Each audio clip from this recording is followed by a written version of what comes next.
Week 7, as always, plus renal. For the sake of how big it is, I'm not going to go over pathorenal. It's a bit massive, and I would like to give it its own session because it needs a lot of emphasis. But for GIT week 7, inshallah, the usual, you can مش على inshallah one by one. But inshallah today, for anatomy and histology of the pancreas, inshallah we'll be giving it to you instead of me. Because I always say, I hate the pancreas, I hate it. Plus, not my favorite, plus also means to take a chance and give you a session. I'm not trying to because you like it. But, as always, inshallah khair, hopefully you benefit from this. And for the renal physio, تجريب. هذا يعني خاصة هو هيك واضح. دائما عشان واضح. طيب. Let's start. The first lecture you guys took last week was the biochemistry lecture. It was pretty straightforward, a lot of revision from what you took in foundation.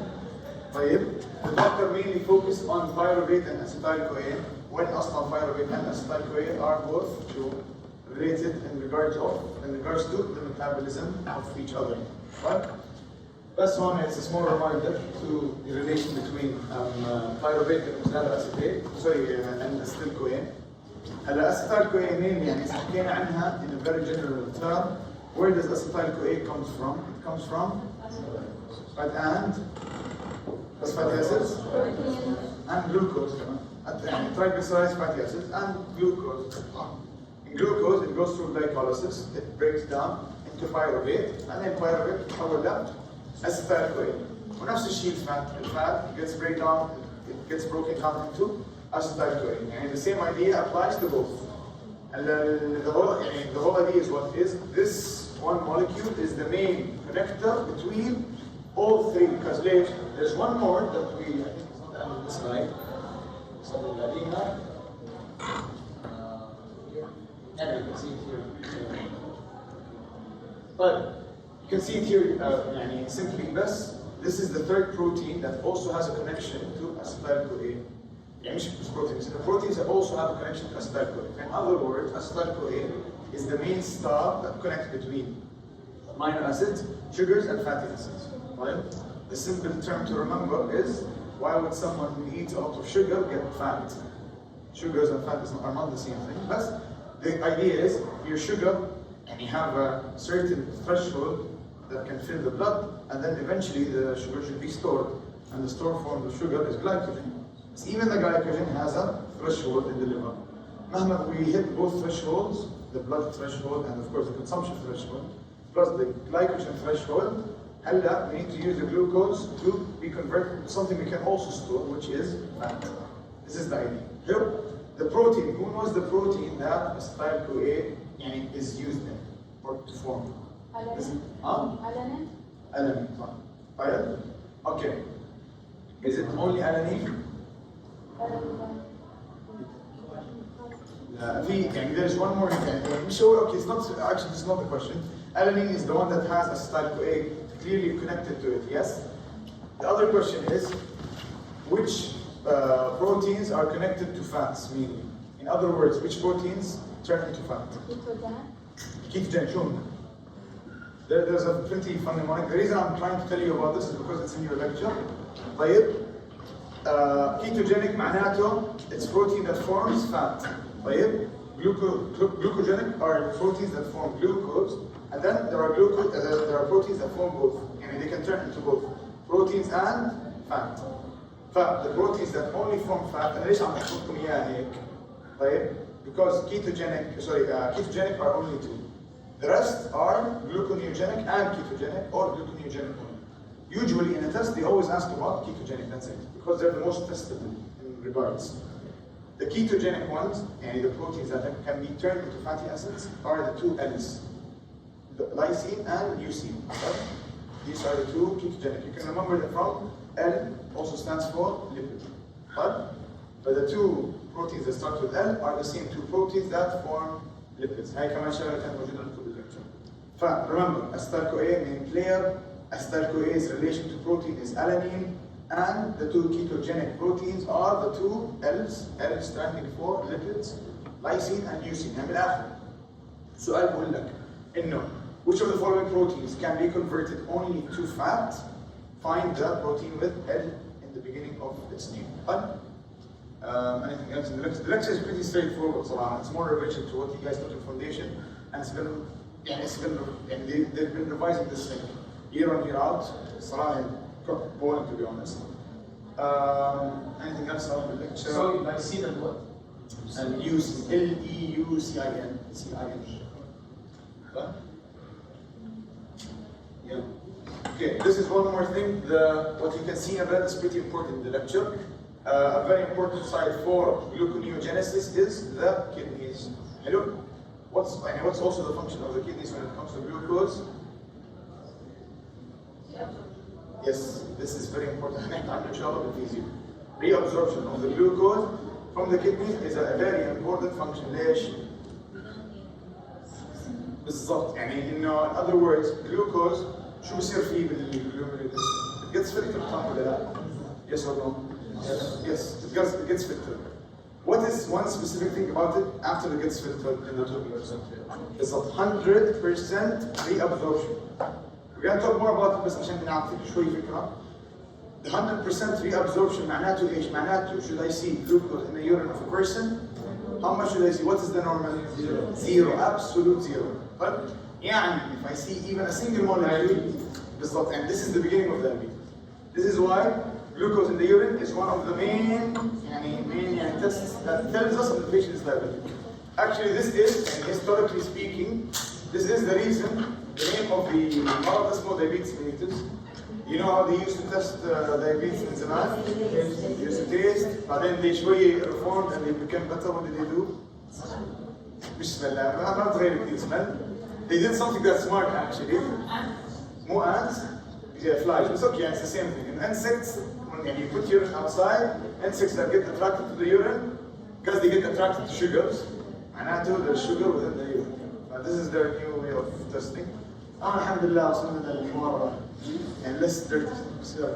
But I would like to welcome Ameen for the anatomy and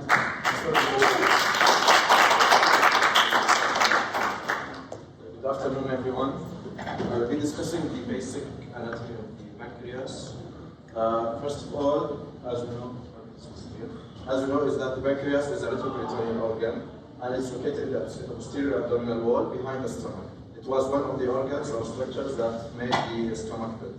So by this we can know that it's located in the epigastric and left hypochondriac region.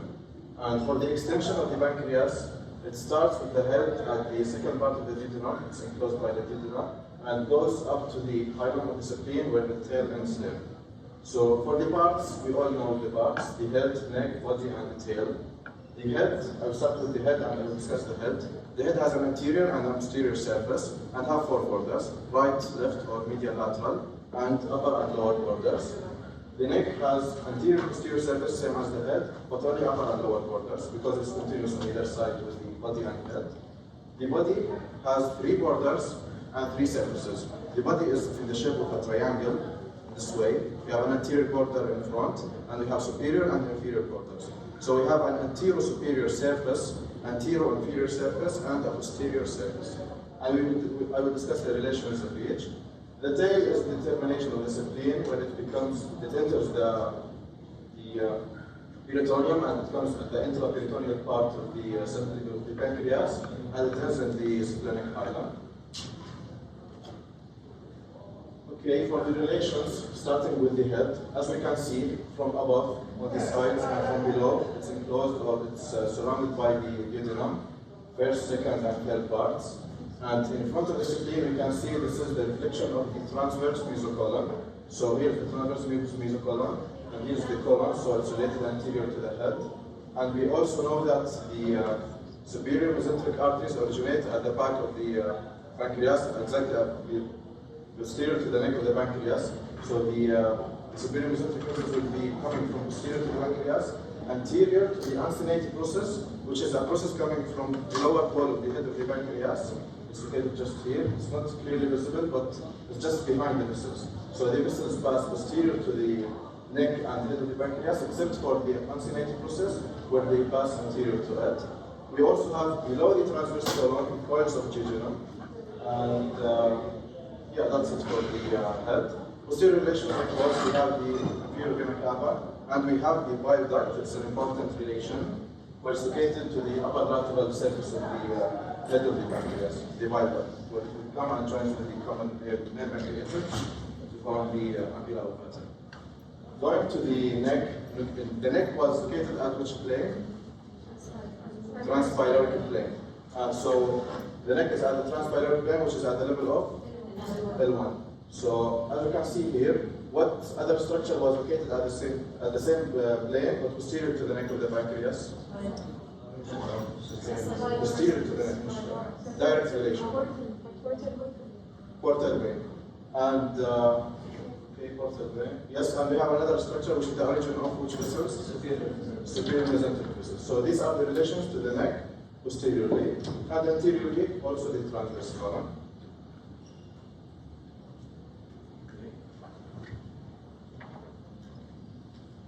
The body of the pancreas is related posteriorly to the aorta, and when it comes toward the left side, it becomes related posteriorly to the left kidney. While the anterior superior and anterior inferior surfaces, along with the anterior border, are related to the greater and lesser sides, along with the transverse mesocolon. So again, I said that the pancreas body is in this shape. Here is the anterior border. And the anterior border receives the attachment of the transverse mesocolon, where it reflects upward and downward. So at the tip of the anterior border, there's a direct relation to the posterior root of the transverse mesocolon. The anterior superior surface is related to the lesser sac, and the anterior inferior surface is related to the greater sac. Okay, quick division. Number 1 was it? Liver. Number 2? Lesser omentum. Number 3? Lesser sac. 4? Transverse mesocolon. 5? Transverse colon. And 6? Cause of jejunal adenum. 9? Duodenum, which part? Third part of the duodenum. And 10 is the pancreas. Histology is confusing a little bit. I just added 2-3 slides for histology. Here's the general scheme of the pancreas. We will find that it's separated into locules, which are structural units, and they are mixed glands, endocrine and exocrine glands. We can notice pale areas in each of the locules, which are called iris glands. These are the endocrine part of the pancreas, while the other areas are loculated in the form of acinar collections. Here, you can see these circular collections. These are the ductal system, which is the exocrine part of the pancreas. They are formed by acinar cells. Now, the most important to know is the arrangement of the exocrine part, which are the duct system. As we can see here, we have the main duct, which is running along from the tail body to the head of the pancreas to join with the bile duct, common bile duct, to form the ampulla oblongata. So the arrangement of the cells here differs.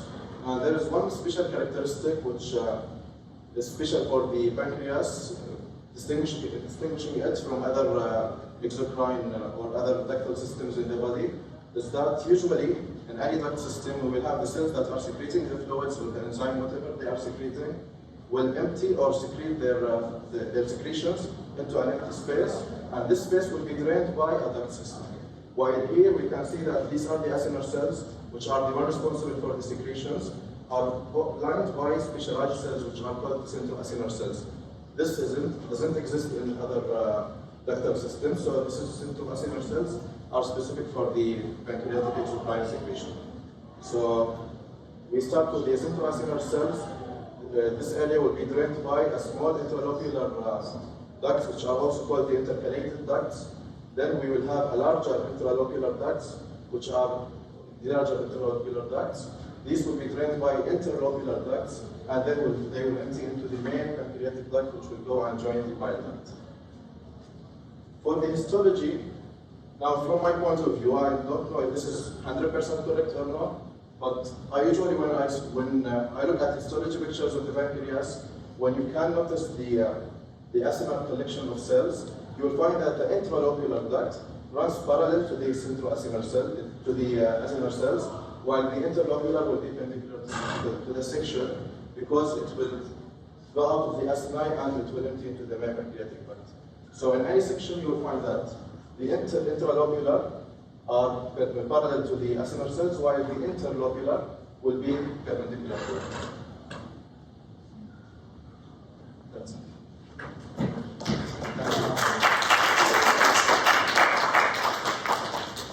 Thank you so much. But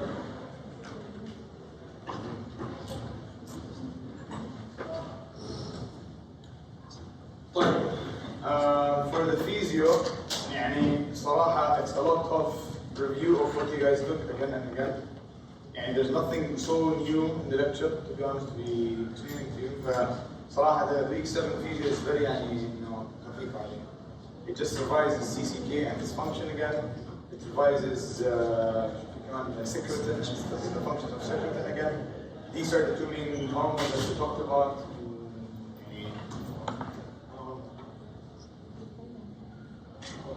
But these were the two main molecules that we talked about. And one thing I want to talk about صراحة is trypsin. Why is trypsin so important? It's the enzyme that activates other enzymes, and it's the big boss. طبعا عندنا مليون enzyme. حلو؟ Trypsin is the one that activates all of them تقريبا. Mainly the protein degrading enzymes. But this is also the big bad problem. ليه؟ ليش هو المشكلة كمان؟ بالضبط انه يعني if it got stuck in the pancreatic cells, it will start activating at the pancreatic cells. المفروض ما يصير هيك. المفروض it gets يعني it starts activating in the duodenum بالضبط يعني it has to go to the duodenum, it gets released there, بعدين it starts activating at the duodenal lumen to break down the food. But if for some reason it got stuck in the pancreas, طيب it's going to be activated there, and of course يعني cells are made up of the same thing we eat. Therefore, they're going to be also broken down, and this is where we get pancreatitis. It's short of the two edges, one edge helps us, but كمان the same edge causes a problem for us. Inshallah, in the path we're going to talk more about the pathophysiology and mainly the complications of the pathology. So the rest of the lecture is just an overview of what you already took. This was, I think, from the histology lecture. If there's one thing that's pretty important, actually, it's also this slide. A cells in the pancreas. I promise you something from this is going to come in your exam. Right? This is so important within the lecture that even me حيجيب شيء سؤال من هذا السلايد. احفظوها. A cells releases glucagon. B cells releases or beta cells releases insulin. Right? The way I memorize both is the most dumbest way that still helps me till this day. Glucagon and insulin. Glucagon has an A, insulin has no A. Glucagon is released from A cells. هلا B ما في وحدة منهم عندهم B فيعني it is the odd one out. حلو؟ فأنا هيك حفظها يعني glucagon has A فit's released by A cells. معناته the other one is released by B cells which is insulin. طيب B cells and G cells, GG gastrin, and D cells is the last one اللي ما إلها rule. D is somatostatin. طيب بعدين أعطيكم pancreatic polypeptide صراحة I don't think you're gonna get that. The last one, I don't think is gonna come here. But okay, هلا the virus lecture يعني أسهل من هيك lecture ما شفت. She speaks of one virus الحمد لله. فيعني I don't think it's gonna take more than 2 minutes to explain. Rotavirus يا جماعة الخير. What does it cause? It causes gastroenteritis. Well, the simple thing that you need to know is, at least, and I doubt you need to know, but I was told that you were asked about the incubation period in TBL. This is very worrisome. If something like this is being asked of you, and صراحة Allah يعينكم, because who has time to memorize all these small details? The main details that you should know is the presentation. Right? Daycare centers and kindergartens. طيب. معناته it happens in what age group? Children. حلو؟ child comes in with diarrhea. طيب if I say kindergarten and daycare center معناته other kids كمان had the same problem. يعني حيجي لك with a complaint that says other kids in the room also had diarrhea in the same week, for example. طيب rotavirus, what's one thing about it? I don't know if you know الصراحة from the lecture, but يعني there's another thing that's very comparable to rotavirus, which is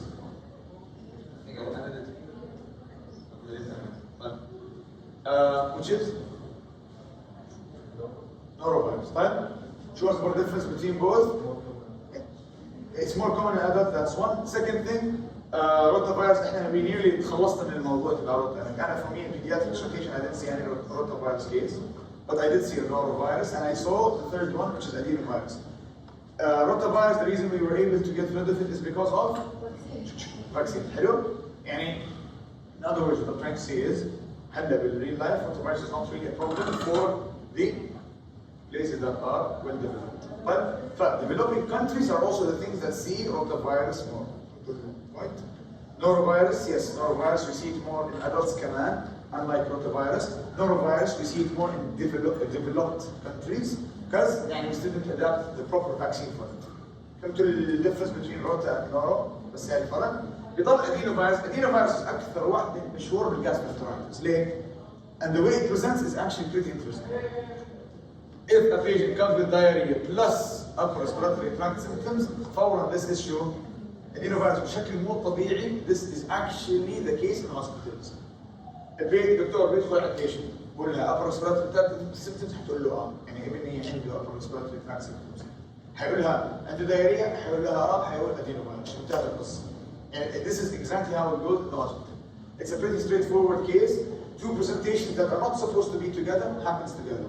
The reason is because adenovirus grows in the upper respiratory tract and then through mucus goes down to the GI, and it also causes infection there and causes a double whammy. فبصير عندك upper respiratory tract symptoms, يعني بصير عندك nasal congestions, fever, cough, زائد diarrhea. On immediately we think of rota, noro, and adenovirus. This is how we separate the three. Noro and rotavirus, they're not common with upper respiratory as much as adenovirus. But the reason I talk about adenovirus in this fashion is because there are other reasons for upper respiratory symptoms, infections, like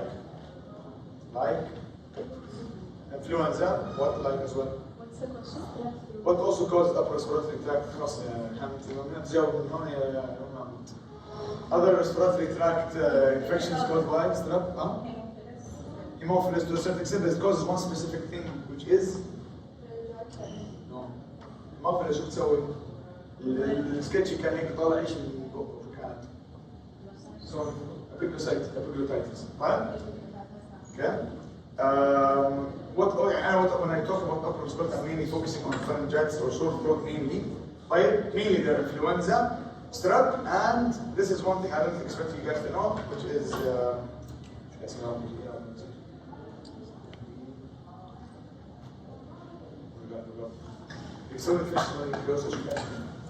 infectious mononucleosis. What was called? شو اسم الفيروس بتسويه؟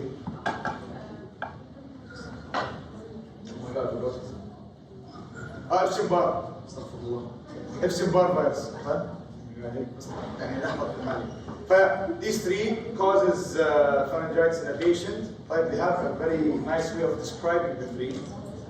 If you find pharyngitis, we think of the three. But if you find it with diarrhea, مخنا من بروح and adenovirus. And this is how viruses are thought of. It's pretty much, it's really the presentation. It's the presentation that tells us what's the problem. مثلا, if someone has parotid inflammation, what do we think of? Mumps. But mumps. It's really hanging. Viruses is more presentation than the bacteria was gram-positive, catalase positive. This is bacteria. Bacteria is more test identified. Viruses are more clinically identified. But how do we treat viral gastroenteritis? Sure. سامع Okay. حلو صح. بس what does it mean? بالضبط. هو هيك تطلع شكله هيك ذكية. Symptomatic management. The hospital, when someone says symptomatic management أو conservative management, إنه معناته if he has a problem I fix it. But I cannot. يعني this is in other words I'm trying to say I cannot remove the problem. يعني أنا الفيروس ما بقدر أشيله. I don't have an antibiotic similar to how I have for bacteria to remove that virus. What were the viruses that we could remove? شو؟ لأنه مين جاوب؟ جماعة الفيروسز that we شو درستوا هالسمستر باي فيروس؟ hepatitis A لا شو B C و D يا حبيبي B و C حلو لا اصبر هو بس درسنا B و C that has treatment. What else did we study before? That has treatment, very famous, very problematic virus. اجانا بالME HIV. يعني شو this is the idea. Try to always remember viruses, the basic rule for viruses ما في antibiotic. It's not like bacteria. Bacteria دائما في antibiotic. Viruses do not have. There is only 3 تقريبا exceptions. يعني في كمان by the way there's a cyclovir for شو اسمه ذاك varicella and that's the other exception. بس انه mainly the other 3 that have full on regimens are hepatitis B, hepatitis C, there's now هسه stuff, و HIV كل الريتروفايرال انتي ريتروفايرالز مجموعة الانتي ريتروفايرالز فاجين this is the idea. Viruses usually they are treated symptomatically. هلا if it was a bacterial gastroenteritis بالضبط antibiotics. For example C. diff, how do we treat it? I'm not joking. Prebiotic is correct, probiotics are correct. ينحكى صح exactly. Oral vancomycin. طيب again this is just way to review بس يعني خذيتوها it's cancel الماضي يلا شو. طيب بس again it shows you the bacteria is more antibiotic related يعني you fix the problem, you remove the bacteria. Viruses لا you symptomatically manage. طيب how do we treat gastroparesis? قبل السؤال without Rehan answering, what is gastroparesis? شو اللي gastroparesis؟ عليك ثانك يو دائما بسوي دائما بجيبها صح بس ما بعرف جواب بسوي اكيد. what is gastroparesis؟ ما تسوي جوجل. why paralysis happens بس هيك على كيفه؟ بس صح it's paralysis of the stomach. but why does it happen؟ شو السبب؟ there's always an underlying problem. ممنوع تحكي له ما تجيبه خلاص يعني انا سكتك عشان تحكي له. What do you think؟ طيب حلو. Nerve, okay. What is the most common disease that causes nerve problems? Causes, okay, احكي لكم اياه ببساطه تحكوا لي الجواب. Neuropathy. Diabetes. بالضبط. طيب a patient with diabetes usually we think of peripheral neuropathy صح ولا لا؟ بنقول he lost sensations and the leg area or the foot and the hand يعني مش hand تقريبا بس the foot mainly. طيب سيما يعني هاي مشكلتنا انه we focus a lot on the sensory nerve بس كمان even the autonomic nerve gets affected. حلو because in the end it causes neuropathy and it causes it يعني around the whole body. Mainly it focuses on the sensory in the foot بس كمان it can cause autonomic neuropathy in the stomach. The gastroparesis simply is a disease where the diabetic patient gets neuropathy in the autonomic nerve that activates the stomach. Hello, what autonomic nerve activated the stomach? بدون ما نحن نجاوب. Vagus, عادي يحكوا Vegas. صح؟ Vegas. Why was it the Vegas? Because stomach was part of which part of the embryo? Foregut. Midgut was innervated by what? Vegas. Of the hindgut? Pelvic. Hello. That is the parasympathetic. For the sympathetic,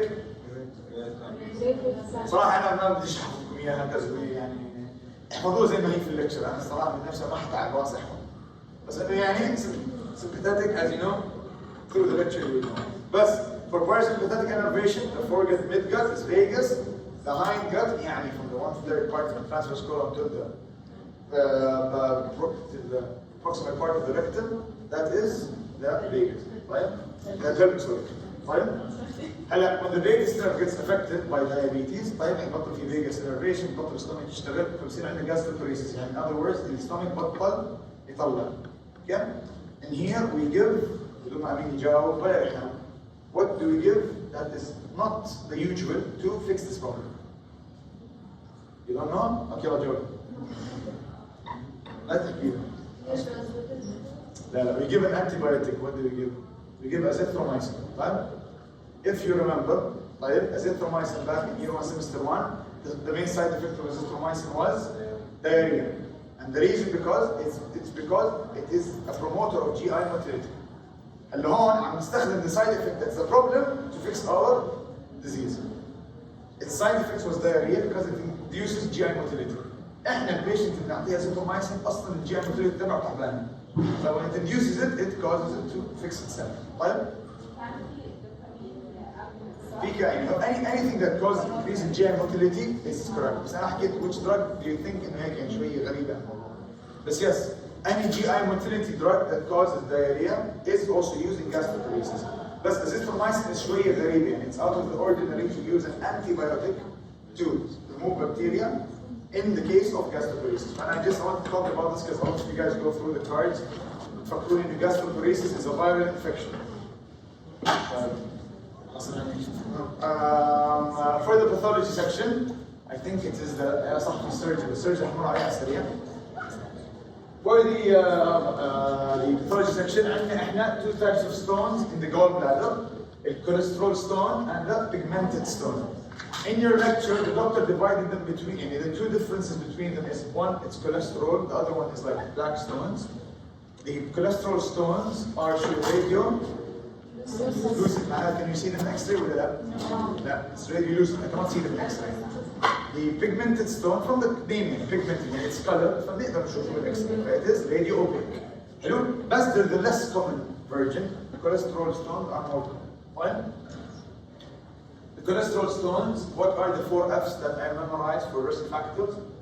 40, female, fertile. Huh? 2 pairs.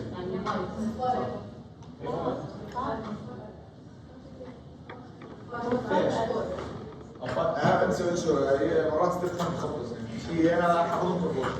طيب فوايد female 40 white صح والله هي انت فات 40 فات انت فات هي فيها فيها بس نسيها يعني انا صراحه ما ريسورس بس فوق ها fair as in white بس انه fat 40 female fertile يعني انه a pregnant woman who's obese who's around the age of 40 that is the highest risk factor to have a gallstone to form in her gallbladder. What type of stone? Cholesterol stones. They are radiolucent, not like a X-ray. But one more thing, by the way, that's actually interesting. This is actually a lot of patients' problem. One of the risk factors is also Crohn's disease. تحفظوها يعني تقريبا احنا لازم تعرفوها by now. And Crohn's disease, one of the complications that can happen is cholesterol formation, cholesterol stone formation. The other thing is rapid weight loss. This is actually so clinically important because of the new implementation of the bariatric surgeries. You know, أصل المعدة, people lose their 30 kilos in like 1 month. This is extreme rapid weight loss. One of the biggest risk factors when it comes to that is gallstone formation. But كثير منهم بيخسروا وزن بشكل مو طبيعي بسرعة. They start on a keto diet and then فورا they get gallstones, which يعني بعدين بيصيروا cholecystitis, which we're going to talk about in a bit. But pigmented stones are more related to what? To infection and one more thing شو كانت؟ and hemolysis. يعني when the RBCs gets hemolyzed بشكل مو طبيعي in the body, for example, a patient with G6PD, طيب G6PD تبعه activates, it causes hemolysis to out of the RBC, بصير عندنا كثير شو bilirubin بروح, where does it get stored? The gallbladder, صح؟ But if the bilirubin is a bit too much, this concentrates the gallbladder content and it causes it to form stones made up of the bilirubin. But these stones are known as in the step it differentiates between black stones and brown stones, which are both known as pigmented. In your lecture, Dr. Hamid like he has both of them as one. And he called them, both of them are radiopaque. In the step, it differentiates between both. It says that the black stones are radiopaque, but the brown stones, which are caused by infection, are radiolucent. Right? انسوا الحكايه قبل شوي. This is for the people who's going to take the steps later on. هذا مشكلتكم. For the lecture, pigmented stones are radiopaque, and the 2 risk factors for them is hemolysis of the RBCs, for patients with G6PD. Other risk factor is what? Infection. And infection of the gallbladder. Did you take? I think you're going to take it. You're going to take it in the following weeks. هنحكي عنها ان شاء الله if it comes to it. But هلا this slide is nice because it covers what we need to know as in terms when it comes to pathologies of the gallbladder. يعني واحد عنده gallstones بالجسم, is it something to worry about? If symptomatic. This is pretty important. But because I can check right now any of your gallbladders and I can find stones maybe. But that is not really a problem unless it becomes symptomatic. And when does it become symptomatic? When the stone مش بس يعني cholecystitis is one of the problems. بالضبط when the stone moves into the cystic duct. من هون بنبدأ بالمصايب. When it moves in the stone, what is the first symptom? يعني imagine a stone is stuck in a duct and the duct keeps squeezing on this stone. What will be the first symptom? مو بس النار, that's later on. Pain. هاي أهم شيء. يصير عنده pain بال right upper quadrant and it's not a very easy pain, it's pretty severe. طيب؟ Right upper quadrant pain is the first problem. هلا, do we get fever? No. بالضبط. And this is pretty important. ليه? This differentiates between the two terms, biliary colic and cholecystitis. يعني, when there is infection of the cystic duct by a gallstone, he doesn't have to get infection. بيقدر يكون عنده pain without the fever. When fever ensues, the right upper quadrant pain, هون نقدر نحكي ان البيشنت عنده cholecystitis. طيب؟ مشكلة؟ طيب. So that's the idea of cholecystitis. Okay? When does it get called choledocholecystitisis? When the stone reaches the common bile duct and causes infection and fever. يعني انه fever, which means infection. Right? Again, stone in the cystic duct causes pain لحاله. Pain without fever هذا اسمه biliary colic. يعني patient معاه pain بدون fever يا جماعة الخير شافوا بالترا ساوند انه في ستون بالسيستيك duct ما تقولوا لي انه cholecystitis. ما في infection. It's not itis, it's not an inflammation. It's just biliary colic. زي ما بسموه renal colic. What is renal colic? Stone in the kidneys. طيب؟ حلو. When it becomes infection, it's called cholecystitis. نفس بالكدني لما يصير في infection بالكدني شو اسمه؟ pyelonephritis. Okay? Again, when there's cystic duct stones بصير في infection بصير اسمه cholecystitis. وصل الستون عند الcommon bile duct صار اسمه choledocholecystitisis. هلا مصيبة الوصول للcommon bile duct is what? What's the one extra symptom that can come up? Jaundice. ليش؟ بالضبط. Remember, jaundice, what is the cause of jaundice? It's increase of bilirubin in the blood. طيب زي ما شرحنا السنة الماضية bilirubin بروح من البلد للليفر، من الليفر بيطلعوا على الانتستين، صح ولا لا؟ طيب some of it gets stored in the gallbladder. If I block the gallbladder, will the bilirubin pathway get blocked? لا, because okay, some of the bilirubin that was supposed to be stored in the gallstone is not being stored, but still it can go out with the feces. المصيبة is when I block the common bile duct, بطل الليفر بيقدر يطلع البيليروبين على الانتستين. المصيبة ايش صار؟ انه اول شيء يكون عندنا pain stool, plus البيليروبين is not going to leave the liver, so the liver is not going to accept more bilirubin, so all the bilirubin is going to be kept in the blood, and therefore the symptoms of jaundice occurs. طيب؟ يعني هي تلقائيا بتمشي ورا بعض. طيب؟ For porcelain gallbladder, I don't think it's in your lecture, but it's kind of important to know. Porcelain gallbladder is simply when there is calcification, يعني يصير في calcifications حوالين الgallbladder. This is the most important thing about this. It is extremely or highly suspicious of being cancerous. But I don't think it's in your lecture. I just said it very quickly. This is in Colido, صح? Choledocholecystitisis. معناته, ecologically speaking, stone is in the common bile duct. معناته, the stone is blocking both the liver and the gallbladder.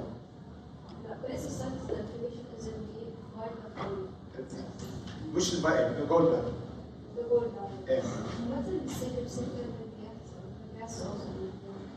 اوكي صح. انا حاحكي عنها بعد شوي. بس كوننا فتحنا الموضوع. بعد الكومن بايل what's the next area in the tract? The apiral vater. apiral vater هو ايش؟ هو فتحة ما بين الكومن بايل اللي هي فتحة الليفر والجول بلادر مع فتحة البانكرياس. إذا ستون علقت هناك، طيب هيك هون شو سوينا كمان؟ وي بلوك ذا بانكرياس. وشو حكينا عن تريبسين قبل شوي؟ قلنا إذا تريبسين got activated، حلو؟ and it was still stuck in the pancreas, it will activate other enzymes.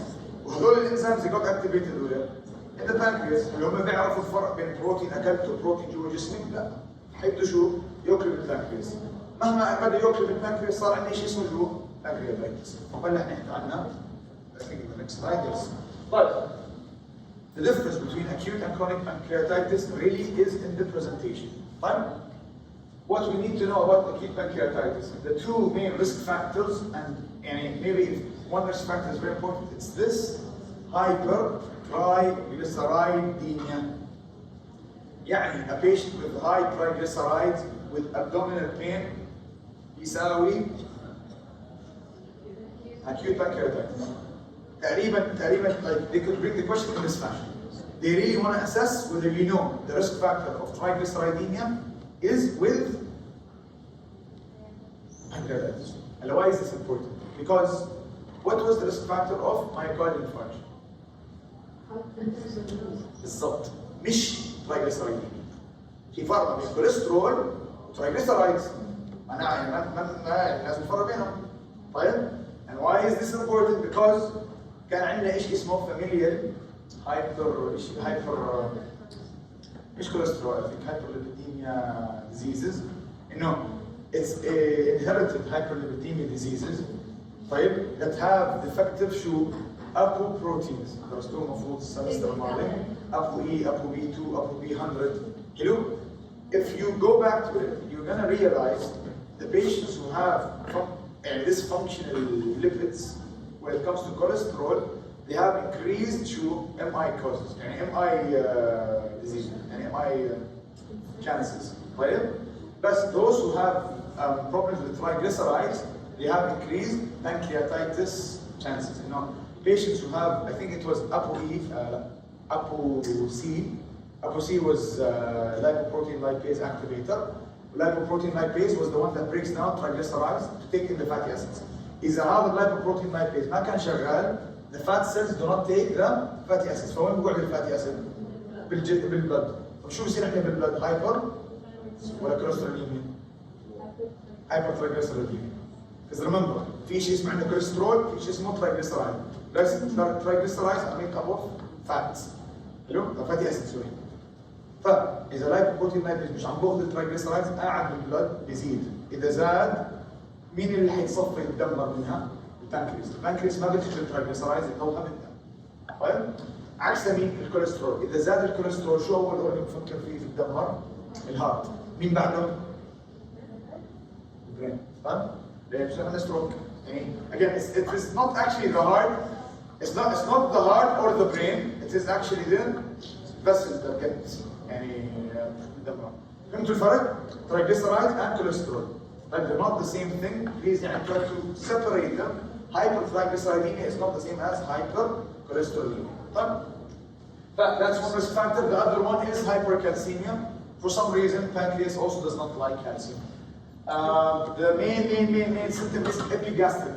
In the middle, up here. The vein is up here all the way. You can radiate to the back. Laboratory-wise, amylase and lipase are extremely high. This we're going to contrast it to chronic, and we're going to explain يعني generally you're going to see the fashion هي والليفر عندهم نفس الطبيعه. حكينا عنها الاسبوع الماضي. Complications, pseudocyst formation. I forgot in your lecture. I think he implement pseudocyst as in one or both? They're both important. But for the steps, they both. Both. It's more common. In chronic, yes. This is what I actually want to come to. Thank you so much. Chronic is more indicative of pseudocysts formation. In other words, we see a cystic formation in the pancreas, so more pseudocysts because it's not actually a cyst. It's just the pancreatic tissues they بيكبروا بشكل مو طبيعي. It's more common in chronic, although it can be found in both. But other complications is abscess. Hemorrhage is very important. What is ليش hemorrhage in pancreas is important? حكينا عنها بويك مرة. مش بروتونايتس بالعكس. شو حكينا شو اول شيء البنكرياس is known as what type of organ؟ الانسان. حلو شو مشكلة انه يكون مو بس it can bleed and bleed and bleed and bleed and bleed and bleed bleed and the person doesn't even know he's bleeding. ليه؟ Because the retroperitoneal space can extend massively بشكل مو طبيعي because it has a lot of area that is يعني a person doesn't يعني it's unlike the peritoneum. Peritoneum when it has small amount of fluids you can immediately just see it. It's a distension. It's called ascites. But retroperitoneal spaces they can keep bleeding and bleeding and bleeding and fluid can still be there without us even feeling it. The only time we feel it and the only we feel it is when the patient collapses. تشوف البلد بريشر تبعه بوصل 70 على 30. That's the problem with hemorrhage. That's why it's one of the complications. If the pancreas reaches the point of hemorrhage, it may continue bleeding until the point of no return. Fine? Other problem is hypocalcemia. Again, for some reason, calcium and the pancreas be a very weird relation. Maybe I'd like to explain it to us. It's the calcium reacts with the fatty acids in the liver, in the pancreas, and the source of purification, source stones, and stones stay in the pancreas. And then we see the نفسه اللي use Ameen in the BBL. دكتور كامل بيفهم أكثر مني. Most probably that's the case صح؟ بس إنه يعني إنه just remember كمان to make it simpler, calcium and pancreas they have a very weird relation, right? One of the complications of acute pancreatitis يسوي hypocalcemia. طيب for chronic هلا what's the difference? Chronic يا جماعة الخير it's the same thing as in any disease of acute and chronic form. Chronic معناته تعبان ما بدوش يشتغل. In other words حيكون عندنا enzyme deficiencies in chronic. In acute حيكون عندنا very severe presentations like pain, fever, حيكون عندنا يعني إنه hemorrhage severe. In chronic we usually anticipate that the function of the organ itself is going to be the complication. يعني if it's a chronic pancreatitis معناته the pancreas itself is not working. So therefore, the enzymes are released and not good. Therefore, what would you expect? Steatorrhea, weight loss, inflammation, pancreas, it helps in digestion. That's one. Two, because it's chronic, similar to the liver, again, between chronic and acute problems, the liver, when there's an acute problem, ASTs and ALTs, both the liver enzyme functions, skyrockets. But in chronic, they don't. They actually stay شوية high, but not really high. And that's how we differentiate between an acute liver failure and a chronic liver failure. Fine? But in the case of pancreas, also in the case of pancreas, that's the issue. In acute pancreatitis, amylase and lipase skyrockets. Thus, in chronic, it doesn't. It stays pretty low. And that's, again, it explains the function of what chronic diseases mean. Chronic معناته, if we have 100 cells in the pancreas, every day a single cell dies. While acute معناته, if I have 100 cells, in the same day 50 cells died. But we would anticipate the way the function is lost in regard to the way the disease happens. If it's acute, I would expect more hemorrhage, I would expect more sudden presentation. Gastric pain, fever. While in chronic, I would expect more functional problems. Enzymes which have got lost into reality. But pancreatic cancer, طيب pancreatic cancer يا جماعة الخير average survival rate is 1 year تقريبا يعني it is very very very severe. The reason is pancreatic cancer is a very very very silent type of cancer plus it is يعني pretty hard to manage.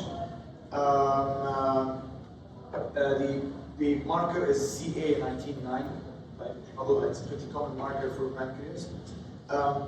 For the step takers, the most common risk factors for pancreatic adenocarcinoma is smoking. This is for some reason a relation. I don't know why, but it is a relation. On?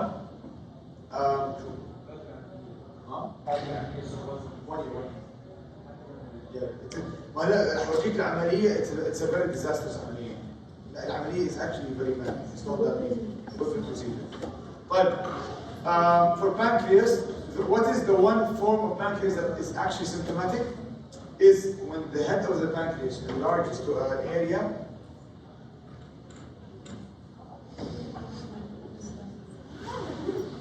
Yeah.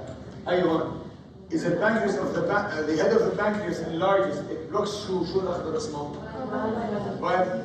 بالضبط. It's not going to cause pain. It's not going to cause fever or infection. What is it going to cause? Jaundice. What do we call that? Asymptomatic jaundice. فيعني all patients with smoking history and asymptomatic jaundice هذا شو بنحكي له؟ يعني ليش يعني؟ young patient no smoking history with asymptomatic jaundice هذا شو بنسميه؟ درسكم اياه الاسبوع الماضي. Young old patient smoking history with asymptomatic jaundice pancreatic cancer. Young patient with no smoking history with asymptomatic jaundice شو بنسميه؟ جيلبرت syndrome. كابو ما حضرت معانا انت ما حضر معانا كان يقول انت اكشلي؟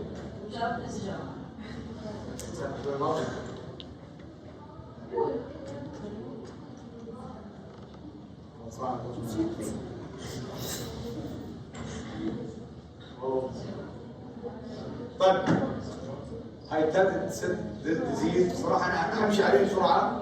الدكتور السيرجري ما بعرف انا الصراحه what type of questions he's gonna get. الله يعينكم. The guy اللهم بارك covers the whole GIT lecture. طيب I'm gonna move as quick as he does. Hydatid disease is caused by Echinococcus granulosus. Contacts are dogs and camels for some reason. Treatment is albendazole 6 months. The surgery actually. Huh? So back recording. Again, hydatid disease, where does it happen? In the liver, cystic formations occur due to infections of Echinococcus granulosus. It's caused by this, what is this actually? Parasite, virus, bacteria. Huh? Bacteria. It's a parasite, right? Right, okay? Pets like dogs and camels. And the treatment is albendazole bending. 6 months, okay? Liver tumors. And I do remember last week I did not explain this part. عشان هيك انا بفهمون بس نمر عليها بسرعه. ها؟ كيف؟ والله فجأة actually this was so important. طيب على السريع. Hemangioma is a benign liver tumor. Biopsy is contraindicated because if I put a needle within the hemangioma it bursts. يصير في عندنا hemorrhage نوفي الهواء. Focal nodular hyperplasia نسوي لي اياها. Hepatic adenoma is maybe the most important in this whole slide. It is related to OCP, oral contraceptives. طيب يعني مرة مع history of oral contraceptives use شفنا عندها بالالتراساوند التيومر that is well circumscribed. طيب هاي شو يسموها؟ hepatic adenoma. طيب if it was يعني more malignant type هون انا بخاف شوي من hepatic cancer. Nothing to do with OCPs بس OCP it causes hepatic adenoma which is a benign tumor. طيب hepatic cellular carcinoma اهم شيء فيها طبعا غير انه it's a cancer. طيب it is hematogeneously spreading. شو كمان كان hematogeneously spreading؟ يعني شو فاهمني غلط؟ hematogeneously spreading. gastric cancer. Lymphatics, cancer lymphatics. Burkitt's nose. Huh? Let's go stem falling. Blood, it spreads through the blood. Huh?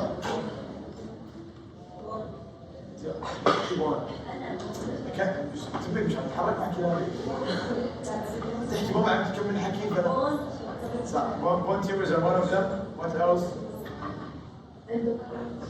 Which one? Follicular adenocarcinoma. Adenoma does not spread. صح.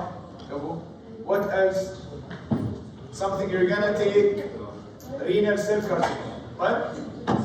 Metastasis is the most common type of liver cancer. انتهينا. طيب. الدكتور بيحكي عن 3 diagnostic tools MRCP, ERCP, esophageal ultrasound. He says esophageal ultrasounds are the best diagnostic tools for gallstones, يعني to check if there is gallstones within the bladder. Within the gallbladder. طيب. بس for some reason أنا يعني صراحة هاي هبدة من عندي بس أنا يعني I've been when I went through the internship. ERCP is the best to use anyways because it's both what diagnostic and therapeutic. هاي اللي فيها. If you find, you cure. If you don't find, خلاص. Right? But I was weirded out by why he was saying he likes to check the esophageal ultrasound.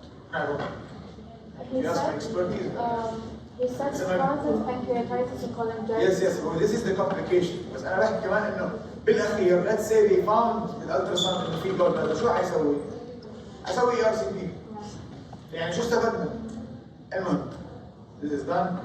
Management of acute and chronic pancreatitis symptomatic مثلها مثل viral gastroenteritis. In other words, I treat complications. The patient has chronic, ما عنده enzymes. What do I give him? I give him enzymes.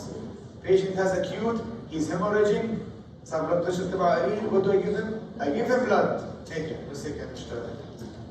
احنا بنصلح بنصلح problem. يعني حتى بيقولوا لك the first year they tell you no, don't think of the patient and symptom تحليل. You only think of the symptom. نشوف البلد pressure واطي نحط blood. نشوف في بين نعطيه طيب هون بحكي الدكتور عن prognostic criteria يا جماعه. Prognostic criteria طيب to tell us how well or badly the patient is doing when it comes to acute pancreatitis. It's called Ransom criteria. I doubt you're going to ask about this. طيب بس the criteria is called Ransom's criteria. يمكن يجي لكم سؤال يقول لكم شو اسم الكرايتيريا. طيب this is the Whipple procedure. In other words, لا سمح الله someone who has pancreatic cancer of the head. This is what we do. Right? Whipple's procedure. In other words, كل هالarea, كل shaded areas move. Head of the pancreas, ampular vater, the whole duodenum, and the gallbladder. كله بيروح، كله بنشال. بصف الإنسان هيك بطنه. Of course, you can only understand how big of a surgery this is. طيب, and you can only understand how big of a complication it will also carry with it. But this is also another reason to why pancreatic cancer is problematic, because one of our surgical procedures is already heavy enough. But again, it's only the head. In other words, tail and body, أصلاً we don't do surgery. This is telling you how badly pancreatic cancers are. To deal with them is pretty hard. Over the fact كمان إنه they are asymptomatic in nature. كل هالمصيبة مع بعض tells you why the average years of survival is one. طيب دكتور بحكي شوي عن the physiological changes. هلا يا جماعة الخير when I do bariatric surgery the patient's body is like a sheet of cloth. It's all on top of each other. يا جماعة أسامة سكر الباب الصوت عالي. طيب it's like sheets of cloth on top of each other. هلا أنا أدخل باللابروسكوب I enter with the laparoscopes and يعني the layers of the organs of the abdomen are the same thing, and they're on top of each other. صح في space, but the space is not filled with anything. Therefore, they're just stacked on each other. What do I have to do? I fill the patient up with air. بنفخ بطنه وكله بصير هواء.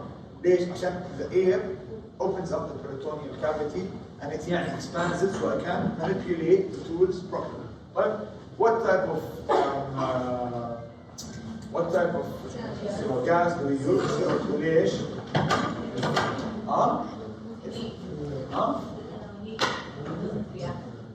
It's not flammable, it doesn't react. So that's the main reason. It is easily diffusible. يعني a patient after I'm done with him, the CO2 gets reabsorbed by the cells بسرعة. طبعا كلهم إنه ما حيرجع ما حيطلع برا السيرج هو لسه بطنه مليان مليان هواء. All the gases within the abdomen gets reabsorbed. طيب هلا I do increase his abdominal side.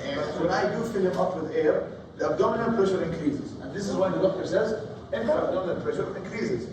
By increasing intra-abdominal pressure, the preload شو بصير فيه؟ بيقل ليه؟ Because the vein gets compressed. فبيقل البريلود. تقليل البريلود in general means يعني إنه cardiac output بيقل، فمعناته إنه the blood flow within the whole body شو بصير فيه؟ بيقل. That's another reason why we نفخ البطن.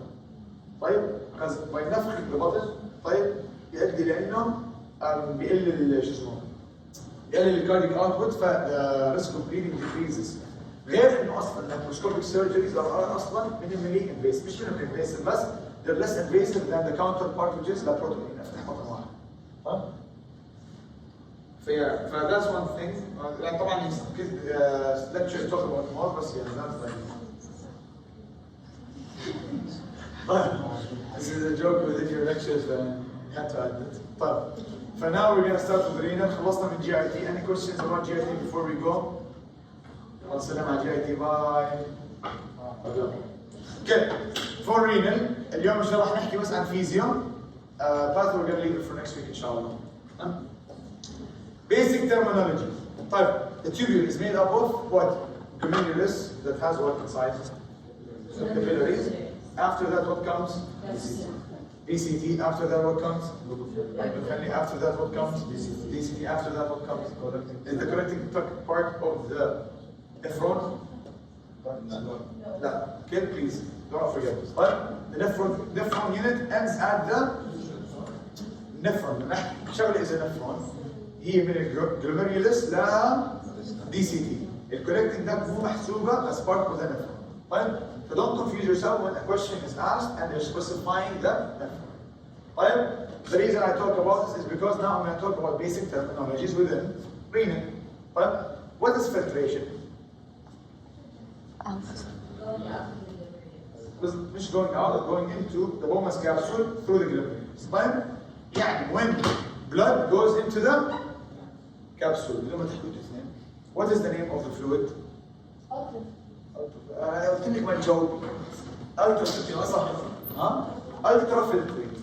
يعني لما يكون احنا هون نملي سدان point at it. طيب هون الجلوميرولس طيب بكون جواتها بلد. لما تدخل للبومانز كابسول شو صار اسمه؟ ultrafiltrate. بضل شو اسمه؟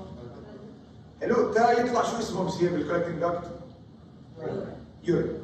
ممتاز فهمنا؟ good. طيب through this يعني very nice journey two things can happen. What are they? Or حلو.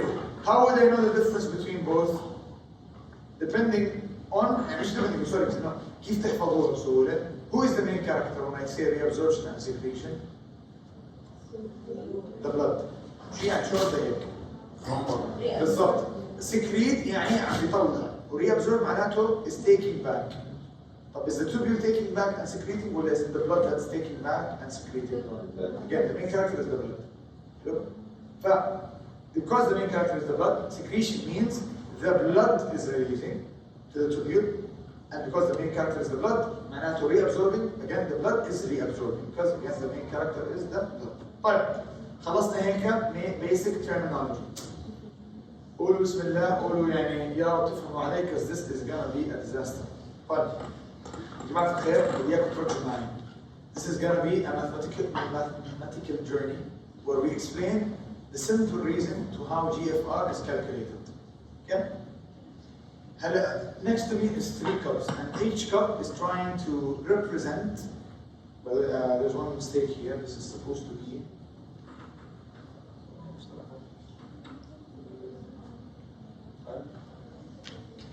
This is supposed to be.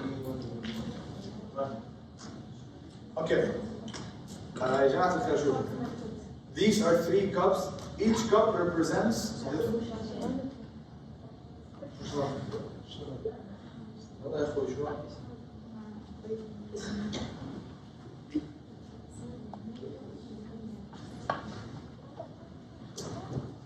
مستحيل ها؟ سويت هيك والله.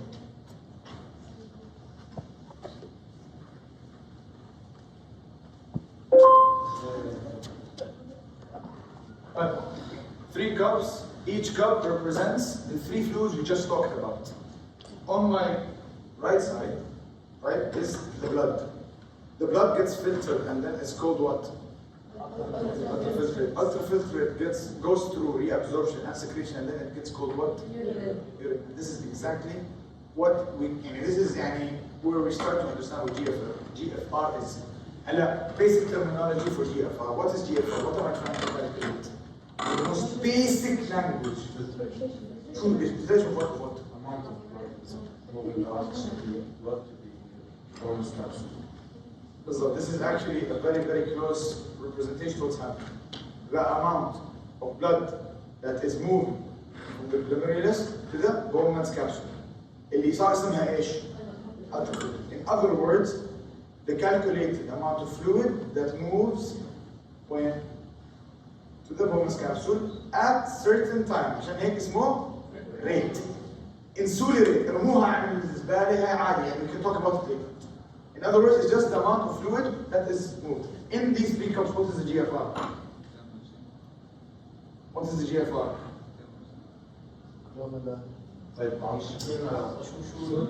Again, this is the blood, this is the ultrafiltrate, that is the urine. What is the GFR? 250. ليش? Again, back to the term.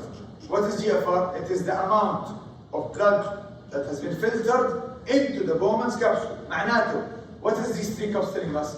500 ملي وصلت الجلوميريولس. من ال 500 250 دخلوا ايش؟ البومان's capsule. من ال 250 we urinated 100. Hello? Which of these 3 values is the GFR? The 250. Because again, the GFR is the amount of fluids that have entered the Bowman's capsule. Simple. The 250 is the GFR. المصيبة الكبرى ايش؟ انه انا ما بقدر امسك كل نفهم في الجسم وافتح كل جلوميريولس واشوف كم الترا فلتر تعبى. The 2 things that I can release is what and what? And blood. فصفى اللي بالنص اللي مش قادر اوصل له. Using mathematical genius, I can pull out how much ultrafiltrate has been released in very simple ways. Keep. There are 2 rules to remember. 2 rules I have to keep constant. Here. ليش constant? Because simple mathematical rule. X plus y equals 6. X equals 2. Y equals 4. X plus y equals 7. X equals x. Y equals y. What is y? And y equals y. What is y? 7 minus x. 7 minus, okay, شو قاري صراحة. But what is it? I want a number. You cannot give me a number. ليه? Because I have to keep x a constant. The reason I'm saying this example is because هلا بعد شوي حنحكي عن 2 constant rules that makes GFR possible. Let's explain it. Look. هون in the first cup عندي 500 ملي. جواتها كم دائرة؟ 8 دوائر. The دائرات is an example of what? Of the solutes within a blood. Let's imagine that these 8 دوائر are 8 molecules of salt, of whatever. To make it more specific, of creatinine. We're going to talk about why we say creatinine here. Creatinine, sorry. 8. Creatinine or creatinine? Creatinine. Creatinine. 8 molecules of creatinine. طيب out of the 500 milli and 8 molecules of creatinine. طيب what gets filtrated? هلا هون بنحكي عن rule number 1. Rule number 1 says that the concentration of the blood always equals the concentration of the ultrafiltrate. يعني, if I said I have 8 molecules in 500 milliliters within the blood. If I found out that my ultrafiltrate has 4 molecules, معناته how much milliliters do I have inside? 150. إذا شفت 2 molecules 125. Because the first rule says what? The concentration of my blood يساوي the concentration of my ultrafiltrate. And why is that the case? Because it's simply filtration, which is similar to diffusion. شو كان القانون diffusion البسيط؟ بالضبط. The concentration has to always be equal عوضا عن الكمية. هاي أول نقطة. هنحكي عن ثاني نقطة بعد شوي. The second constant. فهمنا أول constant؟ حلو. Can I measure the concentration of the blood? Yes. خلصت المشكلة. I measure the concentration of the blood, then I can immediately say the same concentration of the blood is the concentration of the ultrafiltrate. بس مصيبة وين؟ The GFR again is the measurement of what? Volume, not concentration. طيب, if I have the concentration and I want the volume, what is the last thing that I'm looking for? Solute, which is what here? Creatinine, which is the red dots. طب من وين بقدر I can extract the red dots? حلو ممتاز. And here we come to the second rule. شوف المصيبة تبعت الكلمة ايش؟ إنه in this case, what happened to the red dots? It stayed the same. Is this the case in the kidneys? لا. It reabsorbs and secretes whatever solutes it can. If it needed sodium, it reabsorbs it. if it needs ها؟ شو هذا شو؟ لاحظت انه ما عدا وهلا حاجيلك عن هذا هلا حاول لك ستوري بس again if the body needs مثلا let's say the red was glucose we talked about glucose صح ولا لا؟ ال 100 ملل cup in the urine الريد بلاد كم واحدة لازم تكون موجودة؟ zero. But can I use the urine to know how much solute is in the ultrafiltrate؟ لا. معناته the second rule is what? I have to use a solute that does not get reabsorbed or secreted. In other words, what I'm trying to say by the second rule is what? The same amount of solute that's found in the ultrafiltrate is found in the urine. فهلا عرفنا شو نسوي. نجيب الكونسنتريشن من مين؟ البلد. ونجيب السوليوت من مين؟ نحطهم مع بعض طلع لنا the volume of the ultrafiltrate وهيك يا جماعة الخير ويكلكل الجي اف ار. طيب شو السوليوت ده؟ شو هو السوليوت؟ هو كرياتينين. That's why I give the example of creatinine. Creatinine is only minimally reabsorbed. But what is the solute that completely doesn't get reabsorbed or secreted? Inulin. Type inulin is more specific to giving us a better GFR score. Inulin. Insulin without this.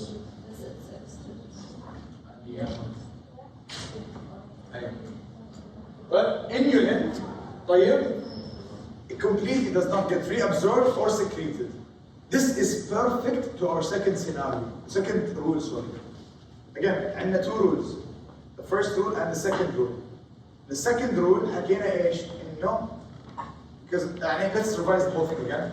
GFR انا اسف جدا بس انا have to revise. إذا revise ولا لا؟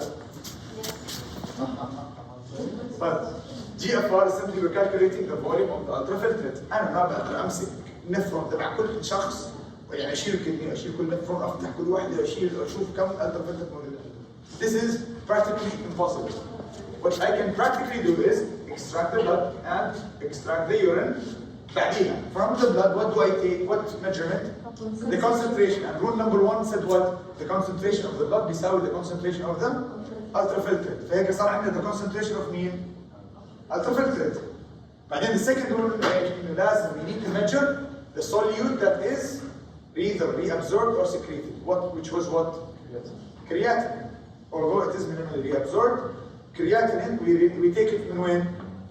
من اليورين. Using the second rule, we could say مثلا we found 400 grams of creatinine in the urine. We can also say that there was 400 grams in the حلو فصار عندنا 400 grams of creatinine in the ultrafiltrate زائد the concentration نحطهم مع بعض فبيطلع لنا الفوليوم.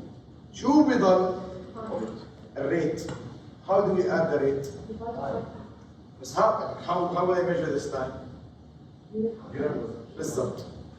Again, if a patient urinates 100 milliliters of urine every 10 minutes, we can safely say this is the same rate that is being filtered within the kidneys.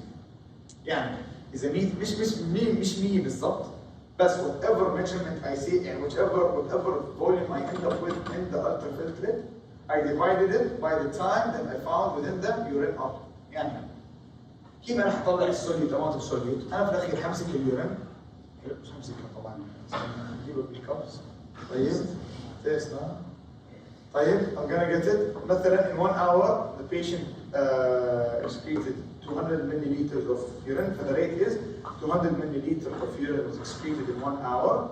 From the 200 milliliters I find out that there is 50 milligrams of creatinine. Had 50 milligrams I can safely say was excreted, it was the same amount that's found in the ultrafiltrate.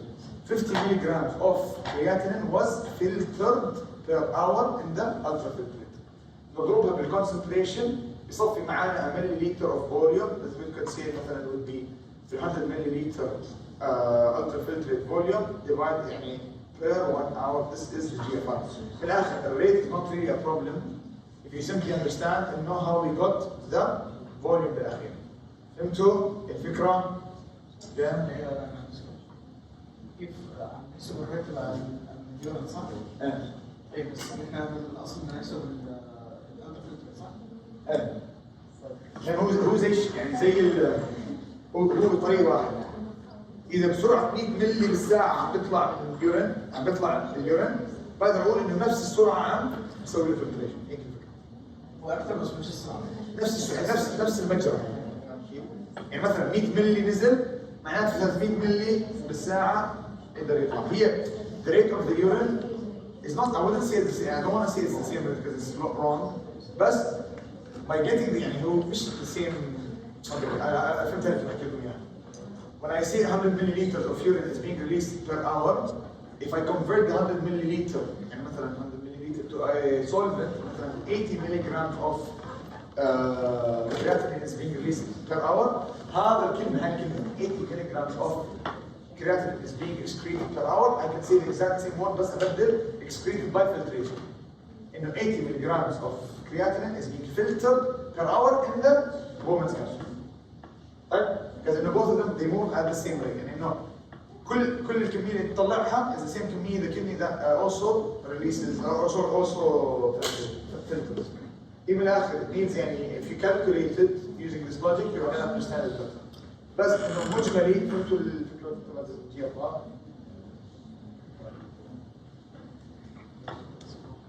طيب last couple of slides.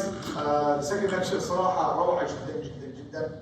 Sympathetic nervous system, what does it do? RA and RE, what do they mean? RA is afferent and efferent. A and E. طيب. afferent arterial. بالضبط بس ايش يعني؟ بس انه cerebrovascular friction. طيب. arterial, the afferent is what brings in the blood, efferent is what releases the blood.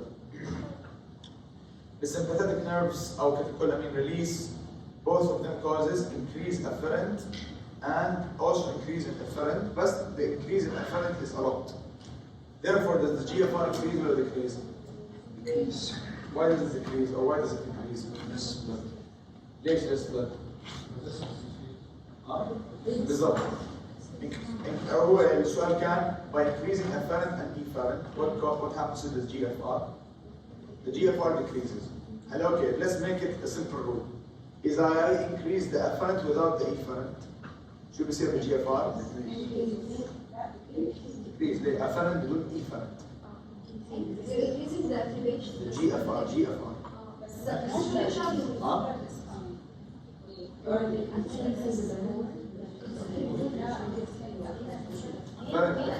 afferent don't constrict. يعني أنا سكرت الافferent وخليت الافferent مفتوح.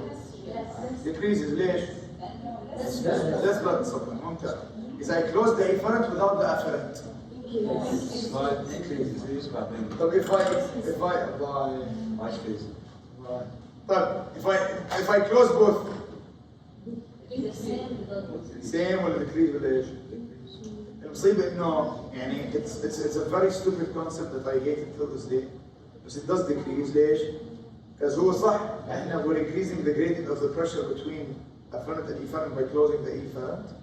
But at the same time by closing efferent and efferent the blood supply is shut يعني بشكل مو طبيعي. Only by closing afferent are you decreasing the blood supply. But by closing efferent كمان هيك هايش بطل حد بده يجي يعني بطل blood بده يجي. ف this is the idea يعني this is what's being said here. Yeah. إنه by increasing both of them طيب the renal blood flow decreases dramatically to the point that it also causes a decrease in the GFR although we did increase RE. هل دبل ار انا ما بعرف شو معناته بصراحه يعني انا ما بعرف شو يعني مور يعني هو حابب الار اي اكثر من الار اي مثلا مش فاهم this means nothing by the way. طيب هو بالاخر the rule is if I close both of them renal blood flow gets compromised بشكل مو طبيعي. طيب to the point that it causes immediate يعني مش immediate بس انه غصبا عنه GFR decrease. يعني مش انه not because RE increases GFR and RA decreases بصيروا equal. لا, it's actually renal blood flow is a very important factor. Decreasing renal blood flow is mainly the reason to why this happens اصلا. طيب بعدين angiotensin 2 يعني increasing RE. Again, this actually explains it perfectly by the way. طيب again to why I hate this concept. هاي هون الخط تبعك فنان روعة.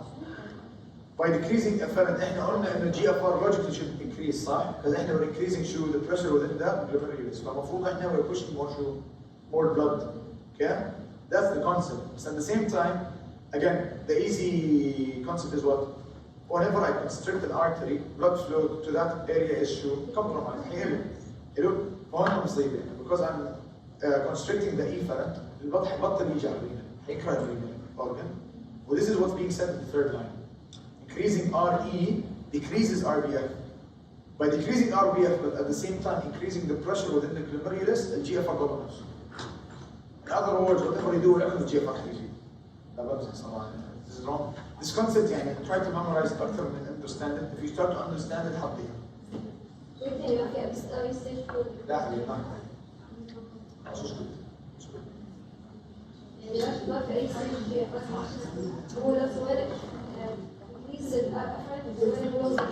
Logically speaking, closing the efferent. This is where it increases. ما هو بعد اذا سكرت الافرنت انت هتقلل البلد اللي عم تطلع، فالبلد عم تضل اكثر مونس. انت حكيت لي فلتريشن معناتها بدي اخليه نفس الكونسنتريشن. اذا صار عندي مثلا انا اخذ معي البلد عشان يصير اكثر فلتريت مثلا اخذ معي دقيقه بالضبط حيضل انا عندي نفس البلد اللي انا اوريدي مسوي له فلتريشن. ايه بس كمان ان جنرال اذا صار في عندنا كونستريكشن بالارتري هون البلد انت مثلا عارف شارع اخريته ازمه حتروح عليه؟ طيب هو حتروح عليه لو انه انت عم تضل تروح عليه انت ما حتقدر توصل للكيلومتر. حتروح شارع فيه ازمه؟ لا بس بتقدر تروح عليه بطريقه ثانيه. اول شيء increases logically. ايه logically. بعدين لانه already البريشر صار عالي لانه يوصل البلازما.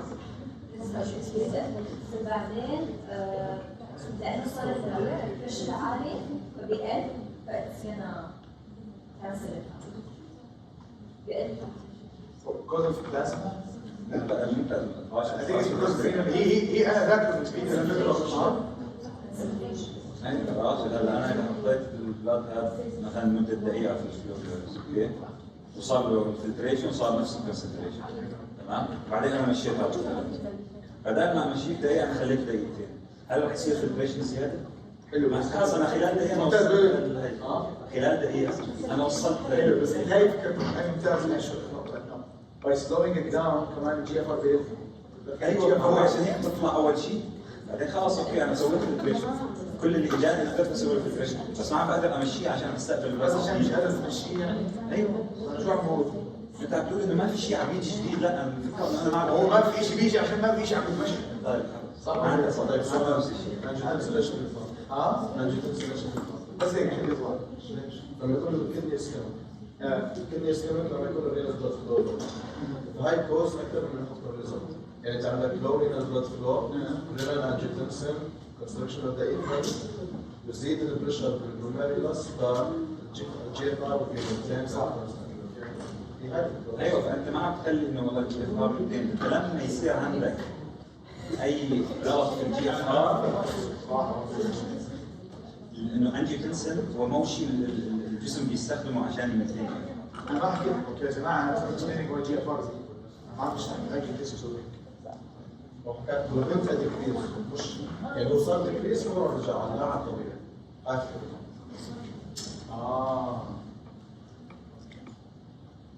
انا بستدي انا انا كنت بصراحه متناقض في بس فكره واحده عنده غلط. بس شو واتس ذا شيء كان انا ايش قلت بريفنت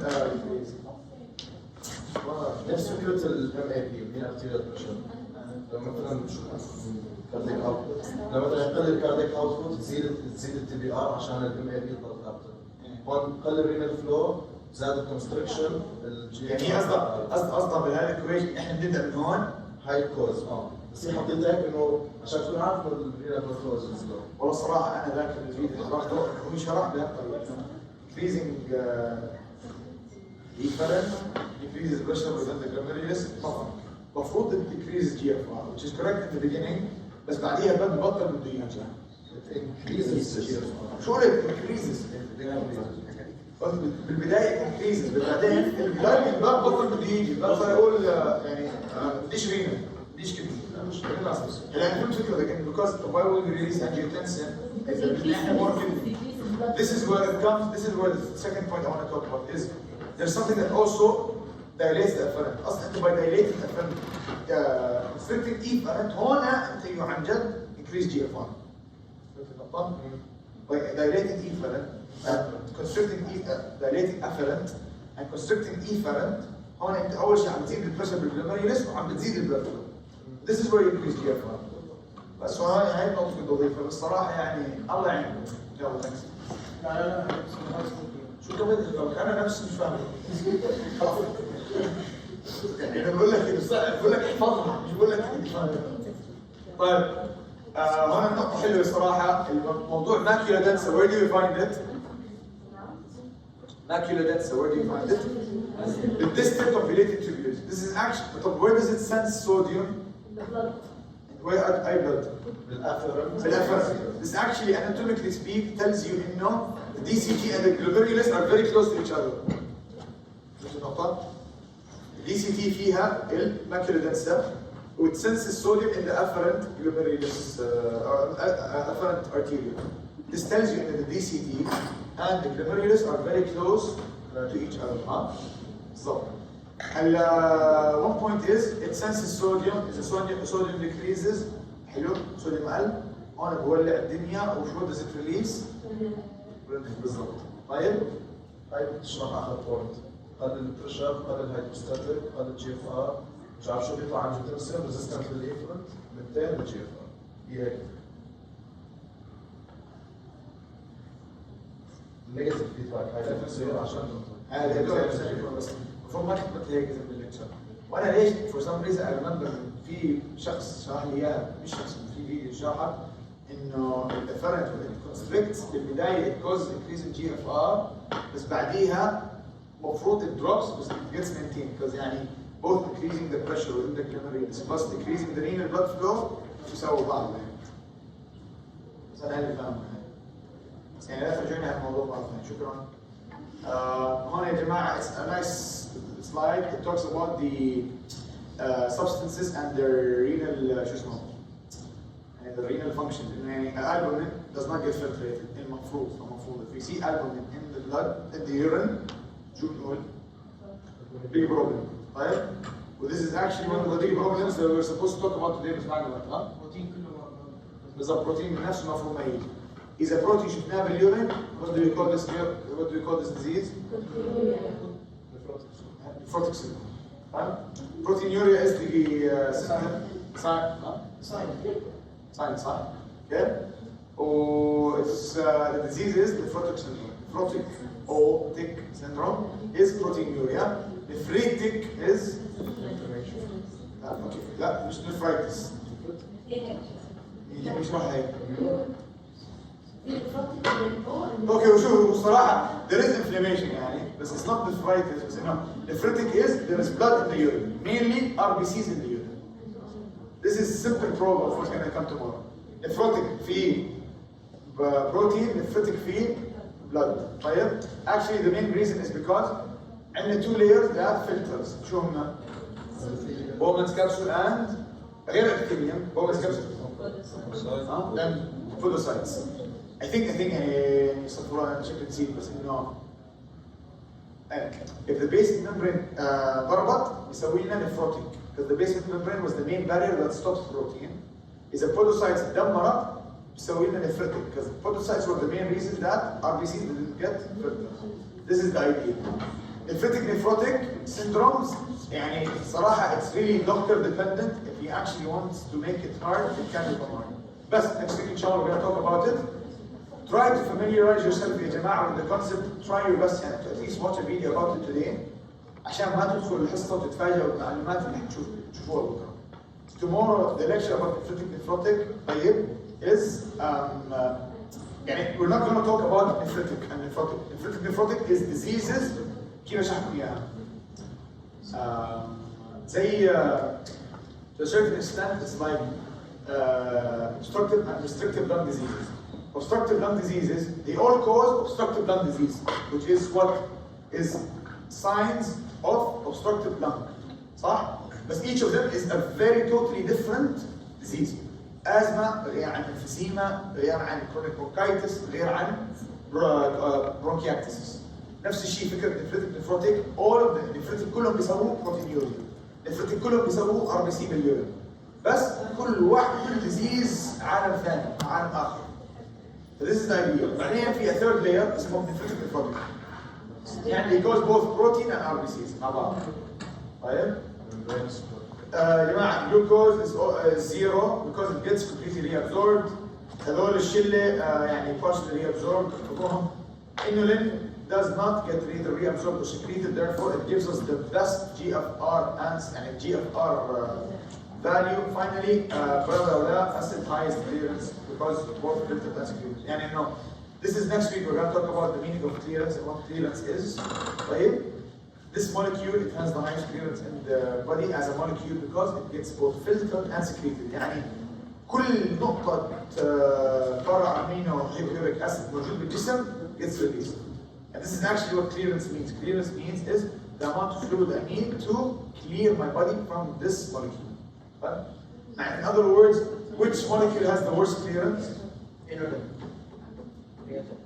Yeah. Which molecule has the worst clearance? Glucose. Because it doesn't get cleared. Albumin بس إنه يعني albumin أصلا we don't even think of it as being filtered. But glucose does. It has the worst clearance because we can never clear it out until we get diabetes. But thank you guys for joining the session.